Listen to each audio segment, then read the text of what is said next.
Bakugo. 30%. 30%. His arrest numbers had dropped by 30% in the past week. Fucking 30%. He could practically hear the extras whispering behind his back, questioning if the great Dynamite was losing his edge. His jaw clenched, a vein throbbing in his temple. This was all because of those damn faulty gauntlets. Without them, he couldn't unleash his full power. Couldn't take down the tougher villains as quickly or efficiently. The thought of that smug tech specialist wormed its way into his mind. She'd promised results, but so far all he'd gotten was excuses and delays. His patience was wearing dangerously thin. He stormed into the workshop, his teeth gritted and hands clenched. The nerd was hunched over her workbench, surrounded by a mess of blueprints and holographic displays. She looked up as he entered, her eyes lighting up with an enthusiasm that made his scowl deepen. Dynamite. Perfect timing. I've just finished the improvement plans for your gauntlets, she said, gesturing to the cluttered workspace. He grunted, crossing his arms. This better be good, nerd. I've been blasting villains without my gear all week, because of your bullshit. The tech ignored his hostility. She pulled up holographic schematics, pointing out various modifications. I've redesigned the nitroglycerin storage system to increase capacity by 35%. And look here, she zoomed in on a particular section. I've added a pressure regulation system that will give you finer control over your explosions. Bakugo studied the plans. He hated to admit it, but some of the changes looked interesting. Not that he'd ever tell her that. And what the fuck makes you think I need finer control? He snapped. My explosions are perfect as they are. The nerd didn't back down. Your explosions are powerful, yes, but with this system, you could create more precise blasts for situations that require a lighter touch. It would expand your tactical options. He scoffed. I don't need more options. I need gear that can keep up with me. That's exactly what I'm trying to give you, she insisted, pulling up another display. Look, I've analyzed your fighting style. These modifications will complement your movements, not hinder them. He felt his temper rising. Who did this nerd think she was claiming to understand his fighting style, after just a week? You don't know shit about how I fight, he growled. The tech's eye twitched. I've studied hours of footage, Dynamite. I might not be a pro hero, but I know gear, and I know how to optimize it for different quirks and fighting styles. Bakugo stepped closer to the workbench, looming over the tech. You think watching a few videos makes you an expert on me? That's fucking rich. The nerd didn't flinch. She met his glare head-on. I don't claim to be an expert on you, Dynamite, but I am an expert on support gear. And whether you like it or not, this design will improve your performance. Bullshit, Bakugo snarled, slamming his palm on the table. A small explosion scorched the surface. You're just another know-it-all nerd who thinks they can tell me how to do my job. To his surprise, the tech stood up, getting right in his face. And you're just another hot-headed hero who's too stubborn to accept help when it's offered. These improvements could save lives, including yours. But go ahead, keep throwing your little tantrums if it makes you feel better. Bakugo felt a surge of something. Anger? Excitement? He couldn't quite place it, but he found himself wanting to push further, to see just how far this nerd would go. You've got a lot of nerve talking to me like that, he growled, leaning in closer. I could blast you through that wall with one hand. She snickered. Actually fucking snickered. At him. Go ahead and try it, tough guy. I'd love to see you explain to the agency why you destroyed hundreds of thousands worth of equipment. He grinned. This nerd had some serious balls. He watched as her face flushed with anger, her eyes practically sparking. It only made his grin widen, which seemed to piss her off even more. Good. Fine, he snarled. You think your fancy new design is so great? Prove it. A smirk played at the corner of her lips, and he had to resist the urge to blast it off her face. I thought you'd never ask, she said, moving towards a cleared area of the workshop. She activated a series of machines, creating a holographic simulation of a city block. This is a recreation of your fight last week against the octopus villain, she explained, pulling up footage of the battle alongside the simulation. Bakugo watched with narrow eyes, as she demonstrated how his current gauntlets performed in the fight. Then, with a few quick adjustments, she ran the simulation again with the modified design. The difference was noticeable. The simulated Bakugo moved with greater agility, his explosions more controlled and targeted. He took down the villain in half the time, with significantly less collateral damage. Well fuck. This nerd was bark and talk. His mouth twisted into a grin, but he quickly schooled his expression back into a scowl. He'll be damned if he let the nerd know he was impressed. It's just a simulation, he grumbled. The nerd's satisfied smirk was back, and it made Bakugo want to blow something up, preferably that smug look. True, but the math checks out. These modifications would objectively improve your performance.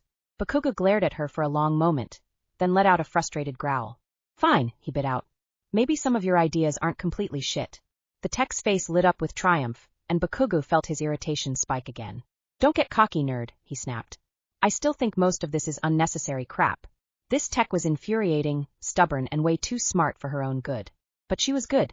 The nerd's face flushed with anger. Her fingers clenched around the edge of the workbench, knuckles turning white. Unnecessary crap, she sputtered. These modifications could mean the difference between life and death out there. He scoffed, crossing his arms. I've been doing just fine without your fancy upgrades, Four Eyes. Fine. The tech's voice rose an octave. You call nearly getting skewered by that octopus villain fine. The fuck did she say? I had that situation under control.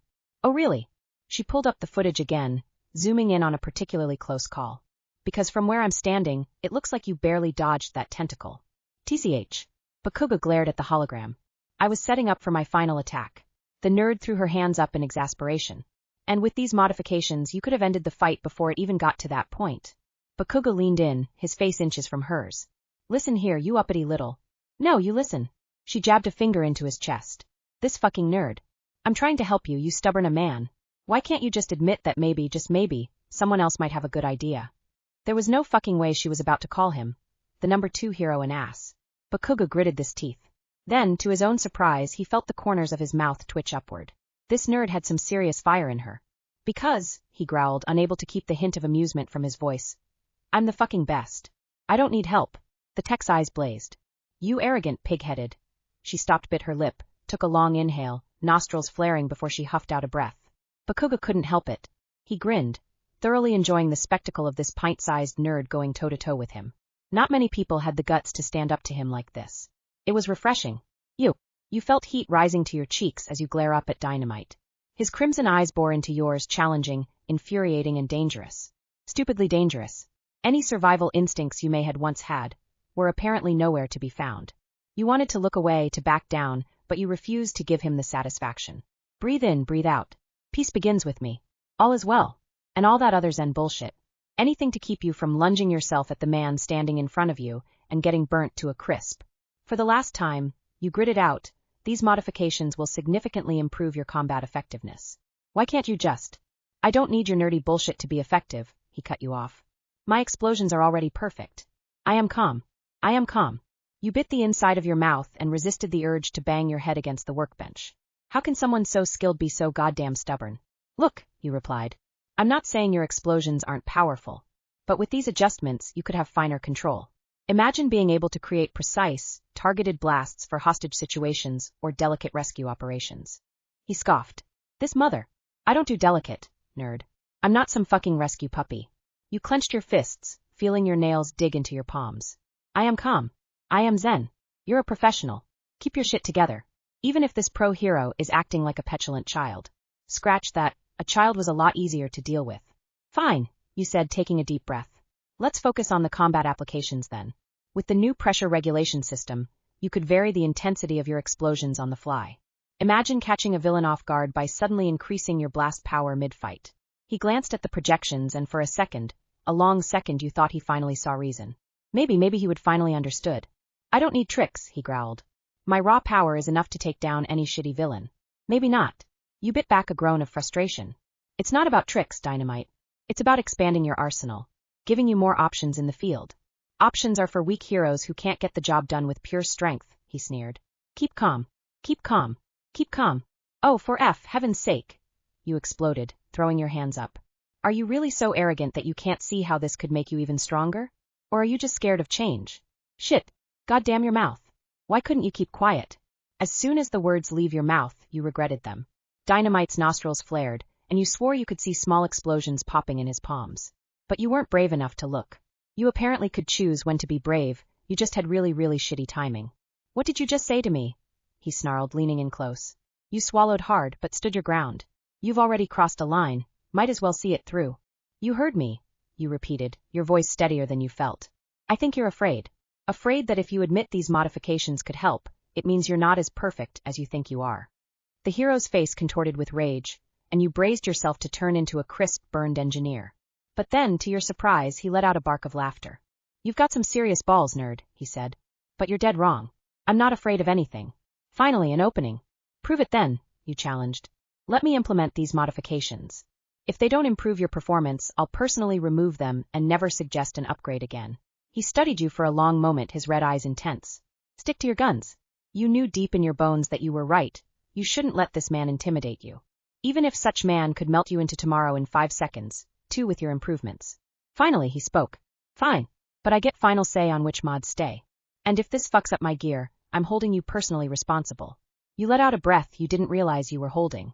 Deal, you replied. You held out your hand, half expecting Dynamite to ignore it. To your surprise, he snorted but reached out to grasp it firmly. His hand was massive, easily engulfing yours. The rough calluses scraped against your softer skin. But what really caught you off guard was the heat. His palm radiated warmth like a furnace. It was like holding a warm cup of hot chocolate. It was nice. Really nice, if you were being honest. Don't make me regret this, nerd, he growled, giving your hand a final squeeze before letting go. You flexed your fingers, trying to shake off the lingering sensation of warmth. Like the weirdo you were, you had the urge to bring it to your nose and see if it smelled like caramel. Let's go through the modifications one by one, and you can decide which ones to keep. You urged on. For the next hour, you and Dynamite pored over the schematics. You should have known not to judge a book by its cover. Dynamite turned out was more knowledgeable about the technical aspects than you expected. He was brawn and brains. He asked pointed questions and made some surprisingly insightful suggestions. What about this part here? He asked, pointing to a section of the gauntlet. If we reinforced it, couldn't I channel more power through without risking structural damage? That's actually a really good idea, you admitted. We'd need to adjust the alloy composition, but it could work. Dynamite smirked, looking entirely too pleased with himself. Still an arrogant ass. See, I told you I know my shit. You rolled your eyes. Don't let it go to your head. You still thought the pressure regulation system was unnecessary. It is unnecessary, he grumbled. As you leaned in to make a notation on the blueprint, you suddenly became aware of how close you were to Dynamite. The heat radiating from his body, the faint scent of caramel and smoke that clung to him. Your eyes flicked up, taking in his profile. You hated to admit it, but he was undeniably attractive. Curse him and his handsome face. His jawline was sharp enough to cut glass, and the way his hero costume clung to his muscular frame was distracting, to say the least. Your gaze trailed down his neck, over his broad shoulders to his chest. Shit. You realized you've been staring for far too long. You stumbled backward, your face burning. You were no better than a fangirl. The hero's head snaped up, his eyes traveling from the hologram to you as he took in your incredibly flustered, embarrassed face. A slow, predatory grin spread across his face. See something you like, nerd? He taunted. What? No, you sputtered. Really? That's your answer. I was just examining the fabric of your costume. For, heat resistance properties. You bit back a groan. His grin widened, and you want nothing more than to wipe that smug look off his face. Maybe it wasn't too late to let his gauntlets blow up on his face. No. Bad brain. Focus on the work. Sure you were. Dynamite drawled, clearly not buying your excuse. He stretched, making his muscles ripple under his costume. Don't worry, I'm used to people staring. Can't blame M for appreciating perfection. Can't blame you. You scoffed. Please. I've seen better biceps on a noodle. It was a blatant lie, and you both knew it, but there was no way you were going to admit that. Dynamite's arms were practically works of art, sculpted by the hero gods themselves. He raised an eyebrow, smirking. Oh yeah, why don't you come over here and test that theory? What? You stopped breathing. Was he flirting with you? No, that was ridiculous. This was Dynamite, the explosive hero known for his short temper and disdain for, well, everyone. He was probably baiting you into touching him, so he could have an excuse to blast you into tomorrow. He would claim it had been self-defense. And yet there was that stupid glint in his eye that made him look almost playful. Nonsense, it was probably a cataract or he was having an aneurysm. Neither one was more probable that Dynamite flirting with you. We should, finish going over these modifications. There's still the matter of the ignition timing to discuss. Dynamite's smirk didn't fade, much to your mortification. Fine, but don't think I didn't notice you checking me out, nerd. I might have to start charging admission. How in God's good name did you get here? You groaned, eyes glued to the screen. Can we please just focus on the work? Whatever you say, Four Eyes, he rumbled. But don't worry, I won't tell anyone about your little crush on the number 2 hero. I do not have a crush on you. You protested a tad too loud, a tad too desperate. The explosion hero just grinned, looking at you like you did have a crush on him, and he was ever so gratefully blessing you with his presence. The sadist was clearly enjoying himself. Keep telling yourself that, nerd. Now about that ignition timing. As you dove back into the technical details, you tried to ignore the way your skin tingled every time he leaned close to examine a schematic. You told yourself it was just the excitement of working on such advanced gear, nothing more. It had to be nothing more. But a small part of you, a part you're trying very hard to ignore, wondered what it would be like to trace his muscles with your fingers, to find out if he tasted as sweet as he smelled. No. Stop it. You're a professional, damn it. Though apparently that went out the window. Focus on the work. You shook your head, pushing those dangerous thoughts aside. There was still so much to do, and you couldn't afford to get distracted by dynamites. Everything. Even if a small part of you kind of wanted to.